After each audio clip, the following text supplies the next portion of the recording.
Meu querido irmão, minha querida irmã, louvado seja Deus. Nós estamos aqui mais uma vez para rezar com você. E rezar com você a partir da palavra de Deus.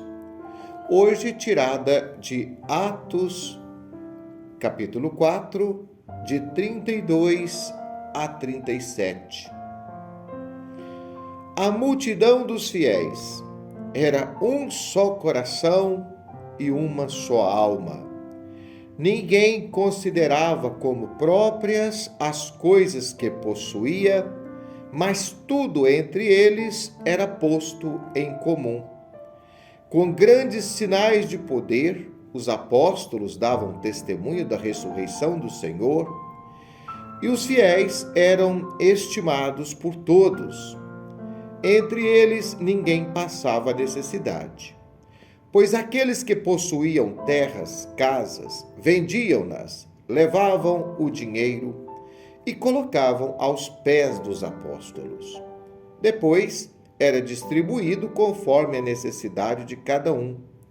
José, chamado pelos apóstolos de Barnabé, que significa filho da consolação, levita e natural de Chipre, possuía um campo, vendeu e foi depositar o dinheiro aos pés dos apóstolos.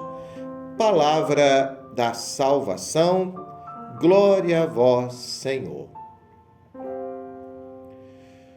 Meu querido irmão, minha querida irmã, essa leitura, ela nos mostra um retrato, um tanto quanto idealizado, da primeira comunidade cristã.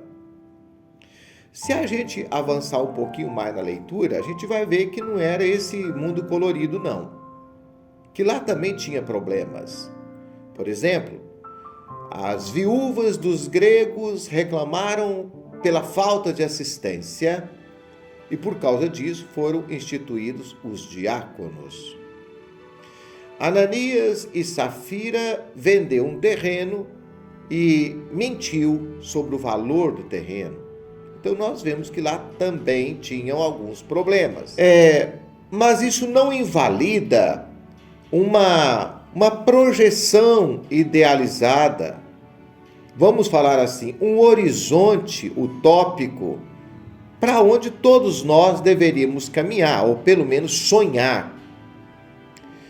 Olhando esta comunidade e olhando a nossa realidade brasileira, a gente fica pensativo.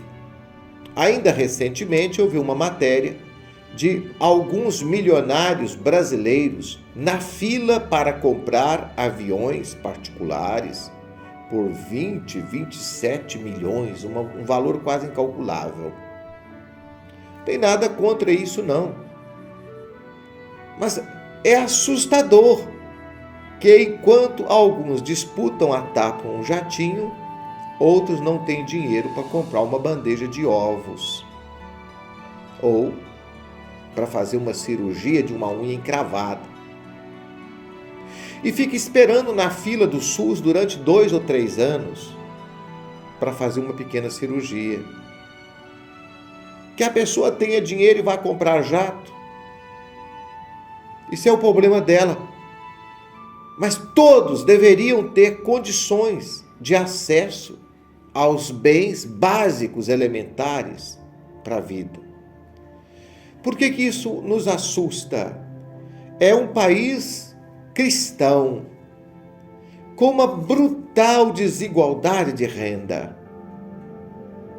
Nós nunca vamos chegar a esse mundo colorido, idealizado, não. Sempre vai ter disparidade e tal. Mas o que nós presenciamos aqui é simplesmente escandaloso.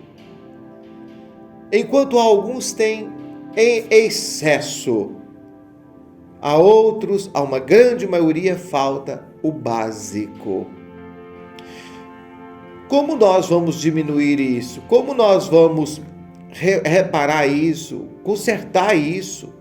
Olha, está dando a impressão que a nossa pregação está fracassada. Uma pregação que não leva a pessoa a uma mudança de vida, a uma conversão, a um esforço para a construção de uma sociedade nova. é importante sonhar nesse sentido. Buscar uma terra prometida. Eu não sei como, eu não tenho a receita mágica e você também não tem. Mas não poderia acontecer isso. Tantas pessoas e todos nós que pagamos muito caro para viver nesse país, com tantos impostos, com tanta mordida do Estado e ao mesmo tempo não tem luz na rua, buraco na rua, falta escola caos muitas vezes. Como isso não nos impacta? Há uma realidade que parece não combinar em nada com uma fé que a gente professa. Claro que a primeira comunidade aqui está muito idealizada. Isso, de fato, é um sonho. Mas também não poderia ser tão escandaloso como estamos vendo hoje. Que para tantos faltem tudo. E uma minoria vive uma situação absolutamente privilegiada. O ideal seria que todos tivessem condições mínimas para viver com dignidade. Alguma coisa está errada na sociedade. E numa sociedade que se diz cristã. Mas que cristianismo é esse? Que não leva a gente a uma mudança de vida, a uma conversão, a uma postura engajada no sentido de transformar a sociedade para melhor. É um desabafo. Fica aqui para você pensar. O Brasil é um país cristão. Mas como combinar isso com o que nós estamos vendo em termos de absoluta desigualdade social? Pense nisso. Um grande abraço para você.